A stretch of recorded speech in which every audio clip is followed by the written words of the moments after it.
Nosso muito obrigado ao Monro. Vamos então agora convidar o nosso último palestrante deste painel. Teremos depois mais 2 painéis, né? E após a palestra desse nosso convidado aqui, teremos a abertura do espaço para perguntas e respostas. Por gentileza, Wagner Queiroz, Advocacia Queiroz. Venha para cá, Wagner. Vai falar sobre isenção de IPVA sobre veículos elétricos.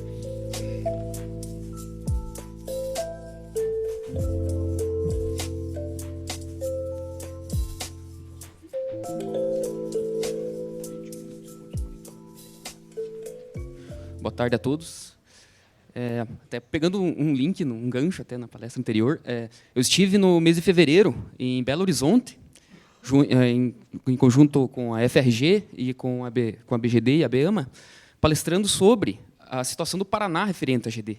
E lá eu, infelizmente, cheguei no estado onde libera então essa isenção por até 5 mega e por prazo indefinido.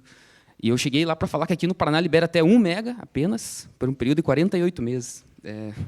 Até assim, é uma desvalorização. Então, eu cheguei lá para dizer que aqui no estado do Paraná é inviável, praticamente inviável, uma tecnologia assim. Eu não sei que seja para você mesmo consumir, mas é complicado.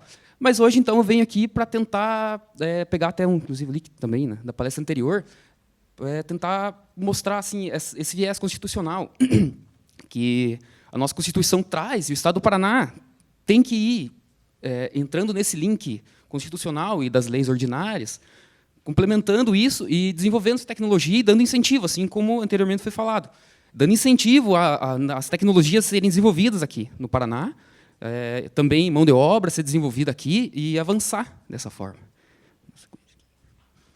Então, inicialmente, a gente vai falar então, do meio ambiente, que é o artigo 225 da Constituição, eu não coloquei ali, mas é da Constituição Federal, onde ele vem trazendo ele traz um capítulo inteiro só sobre o meio ambiente, só da valorização, não só do meio ambiente em si, mas como o meio ambiente utilizável por todos, não só dos animais, assim como o meio ambiente nosso, interno aqui, dos seres humanos, onde ele vem trazendo, todos têm direito ao meio ambiente ecologicamente equilibrado, bem de uso comum do povo e essencial à sadia qualidade de vida, impondo-se ao poder público e à coletividade o dever de defendê-lo e preservá-lo para as presentes e futuras gerações, onde isso já habilita para que o poder público venha dando incentivo para que seja não sempre deixando ele equilibrado e com políticas públicas para que seja isso desenvolvido utilizando o que o meio ambiente propõe para nós, sem degradá-lo.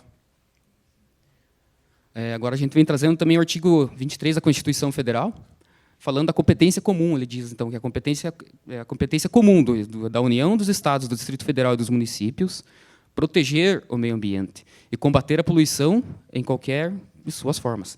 Então, ou seja, trazendo uma inovação tecnológica aqui, como a placa solar, que no impacto ambiental é ínfimo, assim como uma energia, um carro elétrico, que é o que a gente é o foco principal aqui.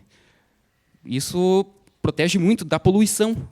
E não somente da poluição ao meio ambiente, a poluição da emissão de gás, assim como a poluição do ruído, poluição sonora, uma questão, inclusive, de mobilidade, onde ali eu trago, então, que todos os estados têm não apenas a competência para isso, mas têm o dever de trabalhar nessa redução de poluentes. Agora a gente entra no artigo 170, que é já fazendo um link com a situação, inclusive, tributária do Paraná ou do Brasil em geral, em regra, que ele vem trazendo a ordem econômica e financeira, nos princípios gerais da atividade econômica do Brasil. A ordem econômica fundada na valorização do trabalho humano e na livre iniciativa tem por fim assegurar a todos a existência digna, conforme os ditames da justiça social, observado os seguintes princípios. Aqui ele vem trazendo uma base sobre a ordem econômica, e vem trazendo também, em seus incisos, a observação dos princípios, ou seja, o princípio é, na verdade, um freio do Estado. É um freio para não deixar o Estado se exceder perante não só a população, como mesmo ao meio ambiente. Então, no inciso 6º, ele vem dizendo lá que um dos princípios é a defesa do meio ambiente, inclusive mediante tratamento diferenciado, conforme o impacto ambiental dos produtos e serviços e de seus processos de elaboração e prestação. Ou seja, ele vem trazendo já, dizendo que o Estado deve dar valor, valorizar e tentar segurar, frear o impacto ambiental que pode acontecer dos produtos e serviços produzidos, não só pelo poder público, como pelo poder privado. vem, né, trazendo esse freio e habilitando também para que sejam cada vez mais incentivados as tecnologias para uso ambiental correto, uso ambiental ecologicamente equilibrado e perfeito. Agora aqui a gente entra então na Política Nacional do Meio Ambiente, que é a Lei 6.938, que no artigo 9, ela vem trazendo então que são instrumentos da Política Nacional do Meio Ambiente. Os incentivos à produção e instalação de equipamentos e a criação ou absorção de tecnologia, voltados para a melhoria da qualidade ambiental. Nesse ponto, a gente entra muito mesmo na parte dos veículos da mobilidade elétrica, tendo vista que na mobilidade elétrica ele traz o mínimo do impacto possível dentro do meio assim, da malha viária. Não, como já falei anteriormente, não apenas no sentido da poluição dos gases, da emissão de gases, mas também na poluição sonora. O veículo vai ter um ruído muito menor. Então, nesse sentido, nessa esteira, o Estado tem que dar sempre incentivo a essa produção e instalação dos equipamentos. E valorizando a mão de obra, valorizando os equipamentos, tudo criado aqui no Brasil, não deixando essa tecnologia vazar pelos dedos. Sempre mantendo ela aqui, né, no nosso Estado, ou no nosso país, sempre incentivando. Aqui, então, eu trago a Lei 14.260, de 2003. Essa é a lei do IPVA do Paraná. Então, como saiu agora esse projeto de lei, está na Câmara, né, para apreciação, vai ser provavelmente alterado aqui o artigo 14, em algum dos incisos. Então, eu trouxe só o caput aqui. Né, são isentos do pagamento de IPVA os veículos automotores. Provavelmente vai ser alterado ou incluído algum inciso dentro dele, ou uma linha, para habilitar essa exclusão do IPVA, esse afastamento do IPVA.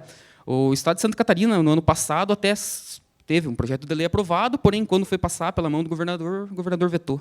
Houve um veto e a lei não entrou e não passou. Então, o Paraná está sendo pioneiro, tendo em vista que esse projeto de lei ele vem do Poder Executivo. Então, ele se torna, inclusive, pioneiro, porque vai ser mais fácil de passar pelo processo legislativo, isso, que já vem do Poder Executivo já com cálculos, né, já foi feito o impacto, assim como já foi trazido pelos anteriores palestrantes. Até minha palestra vai se tornar até um tanto quanto curta, porque eles já falaram muito sobre isso. Daí, como seguindo, né, então também foi passado esse projeto também para o CONFAZ, que é o Conselho Fazendário, para a isenção do Imposto sobre Circulação de Mercadorias e Serviços, que é o ICMS, que seria até uma das partes mais complicadas, como já foi explanado aqui, mais complicado de ser desenvolvido, de chegar a ser realidade. Aqui, então, esse imposto, como a gente já estava falando, a alíquota dele é maior, o impacto maior no valor do veículo seria nessa isenção desse imposto. E abrindo também o precedente para outros estados e também para direito adquirido, é bem mais complexo para passar.